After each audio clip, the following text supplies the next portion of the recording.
Fala pessoal, beleza? Round Dead Back Deadlift é funcional? Faz bem? Faz mal? Deve ser feito? Não deve ser feito? O que é Round Dead Back Deadlift?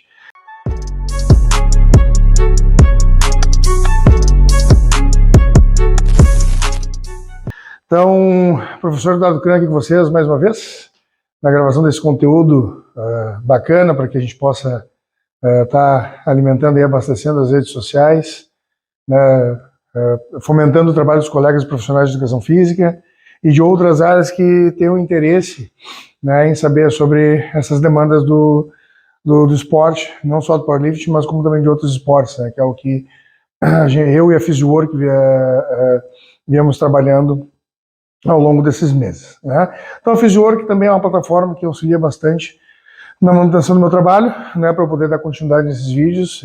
Espero que vocês continuem, né, curtindo aí, gostando. Não se esqueçam de se inscrever no canal deles, no YouTube, tanto deles quanto o meu, né, comentar, compartilhar, seguir nas redes sociais, ali no Instagram também é muito importante para nós, para que a gente consiga atender as demandas necessárias e dar seguimento aí nesse trabalho. A gente tem esse trabalho gratuito que a gente oferece a vocês, e tem também os trabalhos que são pagos, remunerados, que tem um corpo maior, tem uma produção um pouco mais qualificada, para quem tiver interesse em ter materiais mais densos, tá, pessoal? Então vamos dar continuidade. Rounded Back Deadlift. O que quer dizer Rounded Back? Costas arredondadas, né? Então, digamos que uma hipercifose, né, da coluna torácica de vocês. Um atleta muito conhecido por esse rounded back é o Konstantin Konstantinovs, finado Konstantin Konstantinovs aí, né?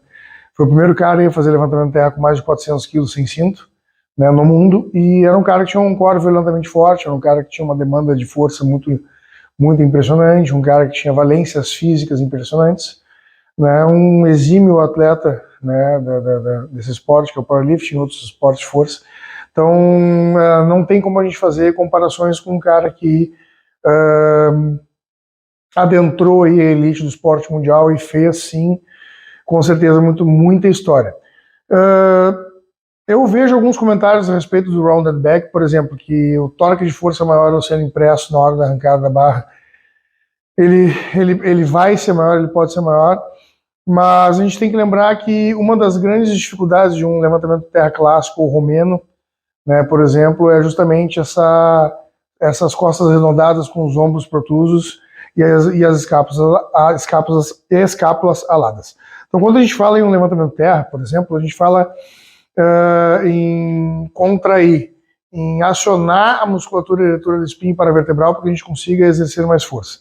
Quando a gente mantém uma postura de rounded back, de costas arredondadas, a gente praticamente anula determinados grupos musculares, e quando a gente fala de força, a gente fala não somente de músculos agonistas ao movimento, mas também músculos sinergistas e estabilizadores, né, que seriam grandes músculos funcionais para um levantamento de terra clássico, um levantamento de terra romeno, terem mais efetividade, principalmente nesse torque de força impresso no primeiro momento para tirar a barra do solo. Eu não vejo estrutura funcional para que ele seja feito. Quando a gente fala em Konstantin Konstantinovs, como havia mencionado para vocês anteriormente, é esdrúxulo, estapafúrdio, de poder fazer uma comparação com um cara como ele. Era uma característica dele e só dele, então, dadas essas demandas e proporções, para ele era funcional e para ele funcionava. Eu não recomendo, né, essa postura para quem está buscando fazer um levantamento de terra. Inclusive esses dias saiu um vídeo muito impactante no Instagram de um atleta. Mas aí foi um só. Não foi um só, existem outros atletas outras pessoas que praticam esse exercício que podem acabar se machucando por conta de adoção de posturas erradas durante o movimento. Foi um rapaz nos Estados Unidos, né, ele estava de cinto, inclusive, e se vocês olham ele fazendo o movimento, né, com as costas arredondadas, mas aí pela postura errada do movimento, ele tem uma espondilolistese, um escorregamento de corpos vertebrais que levou inclusive uma cirurgia de coluna e depois a recuperação dele. Fez uma artrodese, uma dissecção de disco, né, e aí provavelmente deve ter voltado a treinar, porque é uma lesão séria, mas não incapacitou ele, mesmo a gente sabendo que poderia ter sido mais grave. Então, mesmo de cinto, a gente tem curvaturas fisiológicas que devem ser preservadas. Então, a gente tem uma lordose cervical, uma cifose torácica, uma lordose lombar, uma cifose sacrocoxigiana.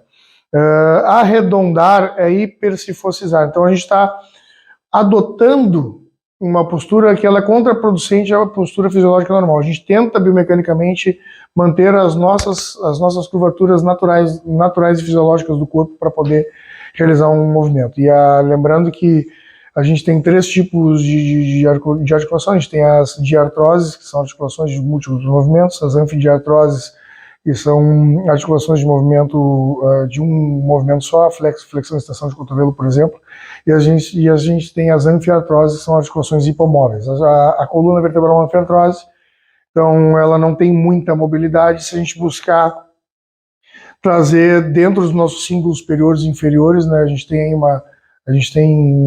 um esqueleto axial e apendicular. Esse esqueleto axial é composto pela cabeça, coluna vertebral e tórax, e o esqueleto apendicular pelos braços e membros inferiores formam o símbolo superior e inferior. Quadril e pernas, coxa e perna, né, úmero, clavícula, cintura escapular, úmero, rádio una. Então, quando a gente fala nessa estrutura óssea, nessa estrutura que nós temos, a gente tem que preservar o máximo possível. Inclusive a inserção de acessórios para que a gente consiga manter a nossa coluna de forma mais vantajosa biomecanicamente para que a gente realize em determinado movimento, a gente deve fazê-lo, como por exemplo pendlay rolls, variações de levantamento de terra com pausa no joelho, terra com borracha, enfim, variações que façam com que a gente consiga adquirir postura. O quadrante técnico eles faz muito importante. Então, atletas muito altos, por exemplo, os atletas altos eles vão ter uma dificuldade de se encaixar melhor na barra, e provavelmente eles vão fazer um terra mais estifado ou um terra romeno. O terra um pouco mais estifado ou romeno, desde que a coluna não fique naquele rounded back, ele pode ser producente para esse atleta. Claro, a gente está falando de um indivíduo alto, então a distância da barra percorrida é muito maior, o esforço é muito maior, mas enfim, é a característica daquele indivíduo, não tem o que a gente fazer. É a mesma coisa que eu com 1,67 m jogar basquete, não vou ter a mesma característica de um jogador de basquete que tem 2 metros. Você pega um cara de 2 metros e vem pro power, né, com certeza eu levo algumas vantagens a mais por ter 1,67 m. Fora isso, salvo essa condição, rounded back deadlift, terra com costas arredondadas, ele acaba se tornando um fator negativo para quem o pratica. Justamente por essas desvantagens em decorrência das posturas que a gente adquire, né, ao longo do movimento, que fazem com que dificulte. E quem faz terra aqui, né, você aí na minha frente faz terra, faz deadlift, você sabe que uma das primeiras coisas que a gente tem pânico na hora de fazer um levantamento de terra é quando a gente perde a postura da escápula e quando a gente faz a produção do ombro. Por quê? Porque quando a barra passa do joelho e ela chega bem próximo da coxa, próximo de finalizar, a gente sabe que com uma carga máxima, submáxima, é difícil da gente conseguir aduzir a escápula de novo para poder entrar na posição ortostática anatômica e finalizar o movimento da forma adequada.